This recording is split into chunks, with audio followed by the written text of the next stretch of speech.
Hello বন্ধুরা, আগের ভিডিওতে তো তোমাদের সাথে শেয়ার করেছি প্রথমবার সমুদ্রে এসে আমার কেমন লাগলো। তারপর ফ্রেশ হয়ে খেয়ে দিয়ে রেডি হয়ে চলে এসেছি লাল কাঁকড়া বিচে লাল কাঁকড়া দেখবে বলে। এখানে দেখো একটা দাদা লাল কাঁকড়া গর্তে ঢুকে পড়েছিল, সেটা ওই খুঁড়ে খুঁড়ে লাল কাঁকড়াটা বার করেছে। এখানে যেই লাল কাঁকড়াগুলো দেখতে যাচ্ছি টুক করে গর্তে ঢুকে পড়ছে।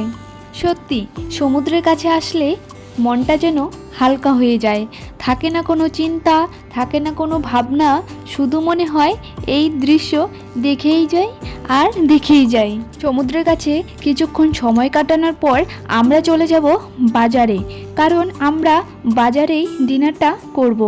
কারণ রিসোর্টে রেস্টুরেন্টে খাবারের দাম অনেকটাই বেশি, শুধু শুধু একই খাবার কেন বেশি দাম দিয়ে খেতে যাব বলো। এটা হলো পরের দিন সকালের ভিডিও।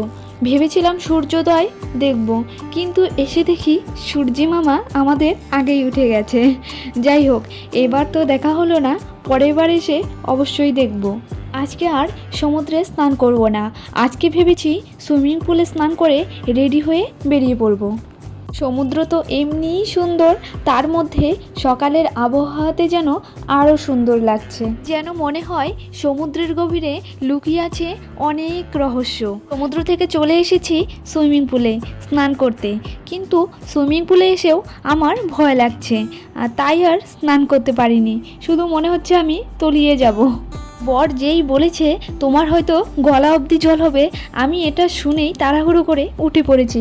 আমাদের হয়তো এটা দেখে খুব হাসি পাবে, কিন্তু আমার খুব ভয় লাগছিল। এরপর শেষবারের মতো সমুদ্র দেখে আমরা রওনা দিব বাড়ির উদ্দেশ্যে।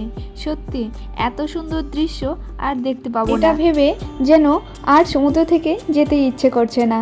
কিন্তু ইচ্ছে না করলে কি হবে, যেতে তো হবেই। তাই আমরা এই শেষবারের মতো সমুদ্রের এই অপরূপ দৃশ্য দেখে নিচ্ছি।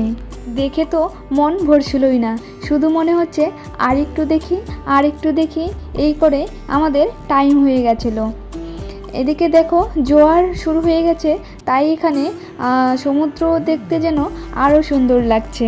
তো বন্ধুরা, আজকের ভিডিওটি তোমাদের কেমন লাগলো অবশ্যই কমেন্ট করে জানাবে, কিন্তু তোমরা কে কোথা থেকে ভিডিও দেখছো সেটাও জানাবে কিন্তু।